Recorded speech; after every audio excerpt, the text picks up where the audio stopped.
안녕하세요. 촘촘보고입니다. 구독, 좋아요 해주시면 영상 만드는데 힘이 되겠습니다. 그럼 오늘도 재밌는 영상 함께 보아요. 촘촘보고 5화 예고대로 이재희와 형구탁은 내연관계였습니다. 그 모습을 직접 목격했던 보영이가 차에서 울고 있었던 것입니다. 이재희는 심동민을 풀어주지 않으면 자신과 형구탁의 관계를 동네 사람들에게 알리겠다고 협박하고, 형구탁은 이재희의 말을 들어주기 위해 노상철이 심동민에게 받아낸 자백에 문제가 있는 CCTV 증거 영상을 김희도 형사를 통해 찾아내게 됩니다. 그리고 심동민은 출소하게 되는데요. 심동민은 민수 아빠 신추호가 예전에 꿩사냥을 했던 것을 기억해내고 신추호에게 엽총을 달라고 합니다. 그리고 자신의 딸을 살해한 정우를 찾아가 죽이려고 합니다. 다행히 총은 발사되었지만 정우의 이마만 살짝 스쳤을 뿐 치명적인 부상을 입지는 않았습니다. 그리고 심동민은 이번 살인 미수 사건으로 다시 감옥에 가게 될 것으로 추측됩니다. 하설이 외출할 때 하설도 모르게 자켓 등에 별 모양 발광 스티커가 붙어 있었는데요. 이 스티커를 박형시 원장이 보고 놀라는 장면이 5화에 방송되었습니다. 지금 하설이 사용하는 방은 10년 전 다은이가 사용하던 방이었는데요.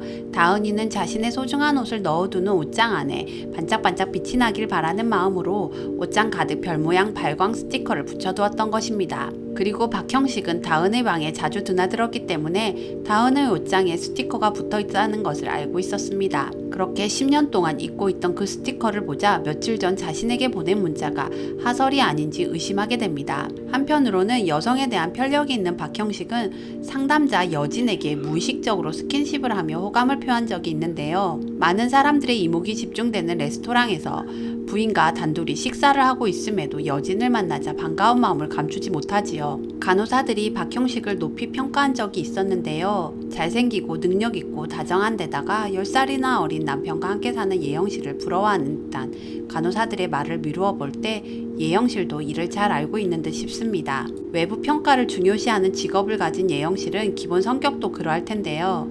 남들에게 훌륭해 보이는 이 남편이 사실은 문제가 많은 남편인 것을 예영실도 모르지 않기에 남편의 휴대폰을 수시로 확인하고 남편을 자신의 보좌관 다루듯 하는 모습도 보입니다. 그렇기에 예영실은 남편의 여성 편력에 대해 이미 다 알고 있고 심지어 이를 막아주고 있는 것으로 추측됩니다. 부인의 바람막이가 박형식이 부인 옆에 있는 이유라고 생각됩니다. 또한 박형실은 수호 주변의 친구들을 모두 알고 있다고 했는데요. 그러다가 하설이를 몰랐다는 것에 적잖이 당황하고 있습니다.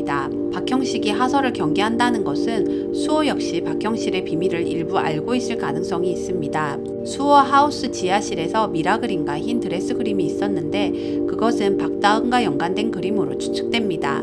경찰은 현장에서 발견된 혈흔이 3리터가 넘는다는 점에서 것이라는 추측 뉴스 보도가 있었는데요. 사람의 몸에서 피만 다량으로 뽑아내는 것은 아무나 할 수 있는 일이 아닌데요. 그리고 노상철도 고정우가 50kg 정도의 보영이를 옮기려면 시간이 오래 걸렸을 것이라는 이야기를 하는 것으로 보아 3리터가량의 다량의 피는 박다은의 피로 예상됩니다. 박형식은 의사이기 때문에 박다은을 유기하기 위해 다량의 피를 밖으로 빼내야 했을 것입니다. 그렇게 피를 다 빼고 나서 시신을 유기하려 할 때 그림 속 누군가가 자신을 목격했다는 것을 알게 됩니다. 그리고 그 그림 속 목격자는 아마도 최나겸이 아닐까 싶습니다. 최나겸의 본명은 최덕미였습니다. 눈에 띄지 않던 최덕미는 이때 박형식과 협의하여 도시를 떠났고 이름을 최나겸으로 개명하며 외모도 변신하였기에 박형식은 연예인 최나겸이 최덕미인 것을 모르고 있다고 생각합니다. 또한 앞으로 박형식은 여진을 다은이처럼 살해할 가능성이 있어 보입니다. 그리고 자신에게 문자를 보낸 것은 하설일 것으로 예상하고 하설을 수호가 있는 병원에 납치 감금해버릴 것으로 보입니다. 한편 하설은 아르바이트에서 잘리면서 그 이유가 형구탁임을 알게 되는데요. 형구탁에게 이를 따지기 위해 형구탁의 집으로 갔다가 형구탁의 집 하우스에 지하가 있다는 사실을 알게 됩니다. 한편 정우는 상철에게 무엇을 하면 되는지 물어보고 상철은 정우에게 유류품이 없다고 이야기하는데요. 그러던 중 건호는 정우에게 가방을 하나 건네고 선물이라고 주는데요. 아마도 그 가방 안에는 다은이의 옷이 있을 것으로 생각됩니다. 정우가 형구탁에게 수호가 당일 어디 있었냐고 묻는다는 건 수호를 범인으로 의심했다는 이야기인데 아마도 건우가 건넨 가방에는 평상시 수호가 박다은을 흠모해서 모아둔 박다은의 옷들과 박다은의 소지품들이 들어있을 것으로 생각됩니다. 수호가 모아둔 물건들을 정우에게 건네며 건우는 자신이 보영의 사건에 연루되어 정우에게 진 미안함을 우회하며 갚으려는 것으로 보입니다.